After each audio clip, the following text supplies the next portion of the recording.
Hello दोस्तों, राधे राधे। आज मैं एक सोहर गीत का उठान गाने जा रही हूँ। अगर आप सभी को अच्छा लगे तो प्लीज़ लाइक करना, कमेंट करना और मेरे चैनल को सब्सक्राइब करना। बिजली के जल से उजियारे अंगनवा में खेले ललना।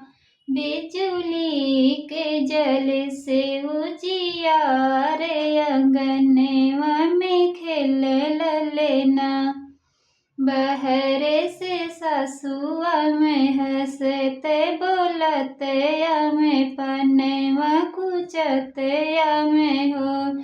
सासु मेरा ललनवा छूबत हाथ गोड़ तोड़ देबे, आँख दीदा फोड़ देबे हो।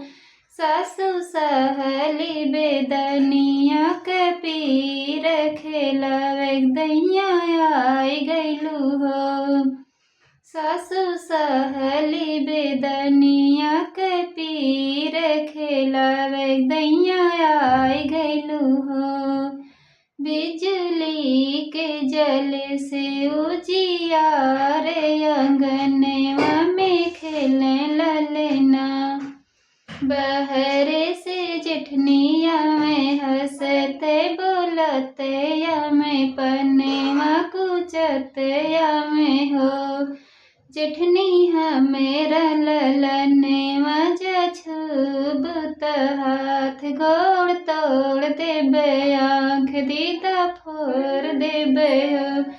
जेठनी सहली बेदनिया के पीर खेलावे दैया आई गैलू हो।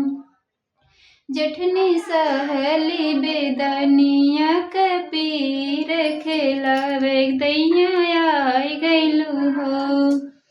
बिजली के जल से उजियारे अंगनवा में खेले ललना।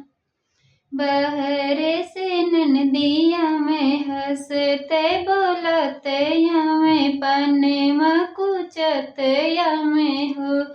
ननदी मेरा ललनवा छूबत हाथ गोड़ तोड़ देबे, आँख दीदा फोड़ देबे हो। ननदी सहली बेदनिया के पीर खेलावे दैया आई गैलू हो। ननदी सहली बेदनिया के पीर खेलावे दैया आई गैलू हो। बिजली के जल से उजियारे अंगनवा में खेले ललना।